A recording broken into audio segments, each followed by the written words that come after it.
ഞാൻ ആദ്യമായിട്ടായിരിക്കും എൻ്റെ ഒരു ചാനലിൽ വന്നിട്ട് ഇതുപോലത്തെ ഒരു വ്ളോഗ് ഇടുന്നത്. ഐ മീൻ ഇങ്ങനെ ഫേസ് ടു ഫേസ് ക്യാമറയിൽ വന്നിട്ട് എനിക്കിങ്ങനെ സംസാരിക്കാൻ അറിയില്ല. കുറേ വർത്താനം പറയുമെങ്കിലും ഇങ്ങനെ തന്നെ ഇരുന്നൊന്നും വർത്താനം പറയാൻ അറിയത്തില്ല.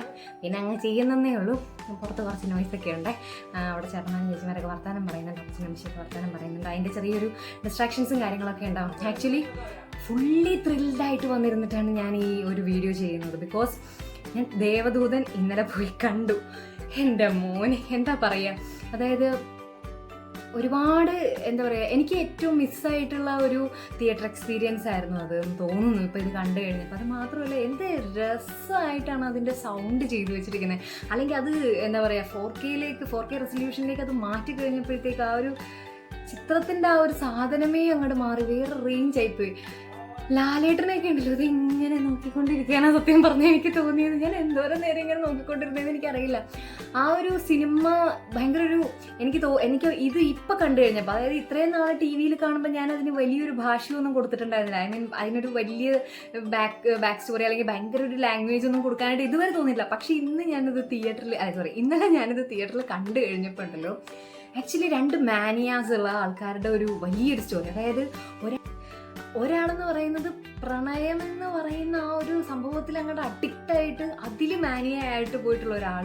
മറ്റൊരാളെന്ന് പറഞ്ഞു കഴിഞ്ഞാൽ ഈ ഹോണ്ട് ചെയ്യപ്പെടുന്ന അതല്ലെങ്കിൽ തന്നെ ഇങ്ങനെ വലിച്ചിഴയ്ക്കുന്ന ആ ഒരു സത്യത്തിലേക്ക് നടന്നെടുക്കുമ്പോൾ അതിൽ എന്താ പറയുക സംഗീതത്തിൻ്റെ ആ ഒരു ഇത് വരുമ്പോഴത്തേക്കും അതിലിങ്ങനെ കെട്ടുപിണഞ്ഞു പോകുന്ന ഒരു മനുഷ്യൻ. വിശാൽ കൃഷ്ണമൂർത്തിയും അലീനയും ആ ഒരു 2 പേരെയും ഇങ്ങനെ അത് മാത്രമോ ആത്മാവായിട്ട് അല്ലെങ്കിൽ ആ ഒരു ഇൻറ്റ്യൂഷനായിട്ട് വരുന്ന ആ ഒരു നിഖിൽ മഹേശ്വർ എന്ന് പറയുന്ന ആ ഒരു ആത്മാവ് അല്ലെങ്കിൽ ആ ഒരു സാന്നിധ്യം, അത് തന്നിലേക്ക് തൻ്റെ പ്രണയത്തെ ഇങ്ങനെ സത്യം പറഞ്ഞുകൊണ്ട് വലിച്ചെടുപ്പിക്കുന്ന ആ ഒരു ഇത് എനിക്കറിയത്തില്ല. ഞാൻ എൻ്റെ പറയുന്നുണ്ട്. ആക്ച്വലി ഞാൻ അതിൻ്റെ ഇടയിൽ പെട്ട് ഞാനിങ്ങനെ കെട്ടുപിണഞ്ഞ് ഞാൻ ആ സീറ്റിൽ ഇരുന്നിട്ടില്ല. ഞാനിങ്ങനെ പൊങ്ങിപ്പോകുമായിരുന്നു. ആക്ച്വലി ആ ഫസ്റ്റ് എന്താ പറയുക ആ ഒരു സ്റ്റാർട്ടിങ്ങിൽ ആ സോങ് എന്തരോ മഹാനുഭാവുലു അത് തൊട്ട് ഞാൻ സീറ്റിൽ ഇരുന്നിട്ടില്ല. ഞാൻ ഇങ്ങനെ പൊങ്ങി ഇങ്ങനെ എയറിൽ നിൽക്കുന്ന ഒരു ഫീലായിരുന്നു ആക്ച്വലി.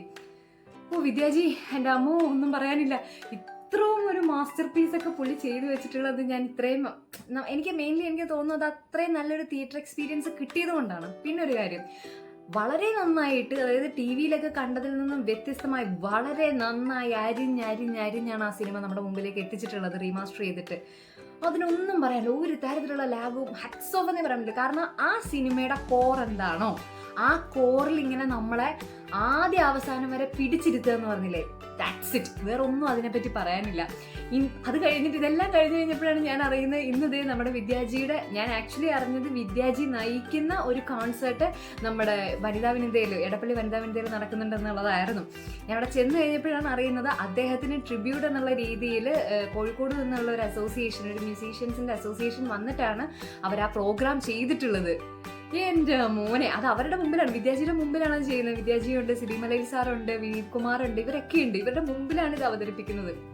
ആക്ച്വലി എന്റെ തൊട്ട് മുമ്പിലാണ് ഈ പുള്ളി വന്ന് നിൽക്കുന്നത്. ഐ മീൻ വിദ്യാജി വന്ന് നിൽക്കുന്നത്. എന്നെ തൊട്ടില്ല എന്ന് പറഞ്ഞാൽ എൻ്റെ വീഡിയോസ് ഇതിപ്പോൾ പിറകെ വരും, അത് കാണണം കേട്ടോ. ഒന്ന് ആ ട്രിബ്യൂട്ട് കൊടുത്തവർക്ക് ഒന്നും പറയാനില്ല, ഹാറ്റ്സ് ഓഫ്. അത്ര നന്നായിട്ട് അവർ പാടി. ഇതിന്റെ എല്ലാം അപ്പുറത്തായിട്ട് അദ്ദേഹത്തിന്റെ ഒപ്പം നിന്ന് ആ മുമ്പിൽ നിന്ന് പാടാൻ പറ്റിയില്ലെങ്കിൽ തൊട്ട് പിറകെ നിന്നിട്ടാണ് ഞാൻ പാട്ട് പാടിയത്. സത്യം ഞാൻ അതിൽ ഭയങ്കര എക്സൈറ്റഡ് ആയിട്ട് ഇരിക്കുകയാണ്. അതെന്താ പറയാ, ഭയങ്കര സന്തോഷമായി. എന്താണെന്ന് വെച്ച് കഴിഞ്ഞാൽ ഭയങ്കര സന്തോഷമായി.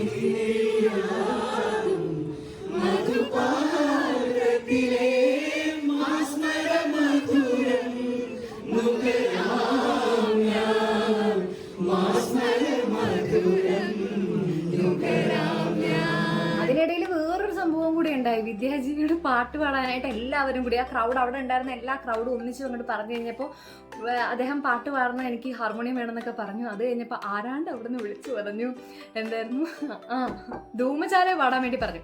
അമ്മ ഒരു മിനിറ്റേ, ധൂമചാല പാടാൻ വേണ്ടിയിട്ട് പറഞ്ഞു. ധൂമചാല പാടാൻ പറഞ്ഞു കഴിഞ്ഞപ്പോഴത്തേക്കും ഞാൻ എൻ്റെ തൊട്ട് ഫ്രണ്ടിൽ സിബിമലയിൽ സാറുണ്ട്, വിദ്യാ സാറുണ്ട്, അതുപോലെ തന്നെ വിനീത് കുമാറുണ്ട്. ഞാൻ പറഞ്ഞു ധൂമചാല പാടാനോ? ഞാൻ ഇങ്ങനെയാണ് ആക്ച്വലി പറഞ്ഞത്. പക്ഷേ സിബിമലയിൽ സാറ് കേട്ടത് ഞാൻ ധൂമജാലെ പാടാൻ പറഞ്ഞു എന്നുള്ള രീതിയിലായിരുന്നു. ഓ ഗോഡ്, ഒന്നും പറയണ്ട, പുള്ളി എന്നെ തിരിഞ്ഞൊരു നോട്ടം, ഇവക്കിതെന്താ പ്രാന്താണോ എന്നുള്ള രീതിയിലായിരുന്നു നോട്ടം. പിന്നെ സാർ ഞാനല്ല പറഞ്ഞത്, അവിടെ പറഞ്ഞത് ഞാനിങ്ങനെ പറഞ്ഞതായിരുന്നു എന്ന് ഞാൻ പുള്ളിനെ പറഞ്ഞ് മനസ്സിലാക്കാൻ നോക്കി, മനസ്സിലായോ എന്തോ. എനിവേ പുള്ളിയുടെ കൂടെ ഒരു ഫോട്ടോ എടുത്ത് ഞാനും എൻ്റെ കൂടെ RJ അൻവിനും ഉണ്ടായിരുന്നു. തിരുവനന്തപുരത്ത് ഞങ്ങളുടെ മിർച്ചിയിൽ RJ-യാണ് പുള്ളി ഉണ്ടായിരുന്നു. ഞങ്ങൾ 3 പേരും കൂടി ആ ഫോട്ടോ എടുത്ത് എൻ്റെ മോനെ പാട്ടെന്നൊക്കെ അത് ആ ക്രിയേറ്റേഴ്സിന്റെ കൂടെ ഇരുന്ന് കേൾക്കുകയും നമ്മളത് ആസ്വദിക്കുകയും പാടുകയും ചെയ്യുമ്പോൾ ഒന്നാമതേ പാട്ടെന്ന് പറഞ്ഞാൽ എനിക്ക് ടാന്താ. അപ്പൊ ഇതും കൂടി ആയി കഴിഞ്ഞപ്പോഴത്തേക്കുണ്ടല്ലോ പൂവേ പൂവേ പാലപ്പൂവേ, അതിനൊക്കെ ഞാനും അൻവിനും കൂടി അവിടെ കിടന്ന് വൈബ് ചെയ്തത് ഇറ്റ്സ് എന്താ പറയാ, എനിക്കറിയാൻ പാടില്ല, എന്തൊക്കെയോ പറയാം.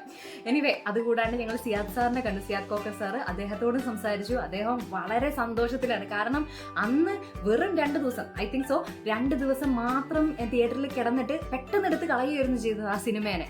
ആ ഒരു സിനിമയാണ് ഇന്ന് ഇത്രയും ഹ്യൂജ് ആയിട്ടുള്ള അപ്രിസിയേഷൻ കിട്ടുന്നത്. കാലം തെറ്റി ഇറങ്ങിയ സിനിമയെന്നും ഇപ്പോഴാണ് ഇവർ അംഗീകരിക്കപ്പെട്ടത് ആ രീതിയിലേക്ക് പിന്നെ റീമാസ്റ്റർ ഇതൊക്കെ വന്നു കഴിഞ്ഞപ്പോഴത്തേക്കുള്ള പുള്ളിയുടെ ആ ഒരു സന്തോഷം ഭയങ്കരമായിരുന്നു. ആൻഡ് ഞങ്ങളോട് എങ്ങനെയായിരുന്നു, കണ്ടിട്ട് ഇഷ്ടമായോ എന്നൊക്കെ ചോദിച്ചു. എന്താ പറയുക, I am in a pleasure mode എന്നൊക്കെ പറയില്ല, ഞാൻ സത്യം പറഞ്ഞ ആ ഒരു അവസ്ഥയിലാണ് എന്ന് പറഞ്ഞ് ഇങ്ങനെ വർത്താനം പറയുന്നതിൻ്റെ മെയിൻ കാര്യം അതൊന്നും മാത്രമാണ്. എനിവേ ഞാൻ ഇത്രയും പറയാൻ വേണ്ടിയിട്ട് മാത്രമാണ് നിന്നത്. എനിവേ ഇവരുടെ പാട്ടൊക്കെ ഒന്ന് കേൾക്കൂട്ടോ. ഇറ്റ് വാസ് ലിറ്റ്, അടിപൊളി അടിപൊളി അടിപൊളി.